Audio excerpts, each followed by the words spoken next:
art campers, and welcome to Tuesday. We've got another project on tap, and please get your bag with all of your goodies. And as we did yesterday, let's start by thinking about our artist of the day.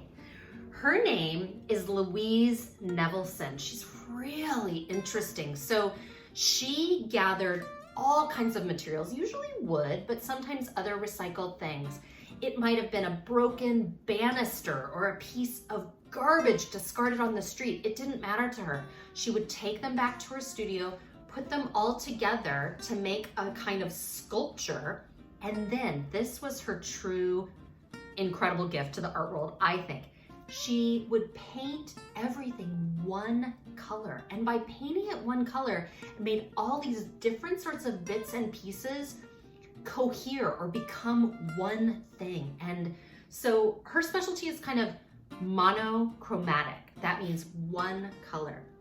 So today we're going to be like Louise. We're going to gather some recycled materials, make a kind of sculpture, and then paint it one color, monochromatic, inspired by Louise Nevelson. So let's take a look at our materials. I have covered this surface with newsprint just to be safe. And inside your kit, there is wax paper. So wax paper is great because glue will not stick to it. So even if you get glue on this or your work of art is sticking to it, you'll be able to peel it straight off. So in that way, it won't get messed up. So wax paper down first. Take out your base, which is just a square or a rectangle. And then inside, you've got all of these interesting pieces claimed from my recycle bin. And hey, if you have other things that you'd like to add to this that are in your recycle bin, something that's paper, maybe even plastic, go for it. You'll also need a pair of scissors from home. You've got glue to help make it stick. And then you have spray paint. We will talk about this in just a moment. But when it comes to the cardboard, you may trim it down. You can also fold it like such. Looks kind of like an L. And that helps to make things stand up on your base. So step one is to assemble your materials. If you're gathering more from your recycling bin, go for it, or use the cardboard that I've included. Glue it down. That's step one. You're gonna wanna let it dry, and Elmer's, depending, may take like a couple of hours, maybe even overnight to let it fully dry. And then it's the most exciting step.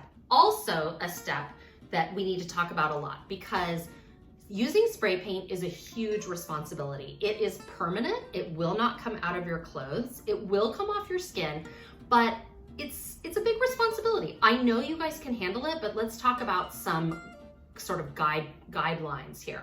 So I made a little label for the outside, and it says use outdoors only. You cannot use this inside. It makes fumes or air that smells really bad and chemicals that you don't want inside your body. So this is only for outside.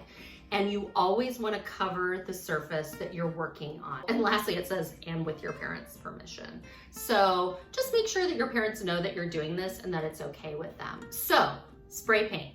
If you're doing it, you want to take your work of art outside, put newsprint down, put the work of art down, and then you're going to take the lid off. Let's do that together. So the very important part about spray painting also is you want to give it a shake. You hear that noise? That's a little, I think it's like a little metal ball inside, but it's mixing the paint up and making it ready to come out. So you want to give it a really good shake. And then let's see if I can get the lid off. Oh, that came off easily.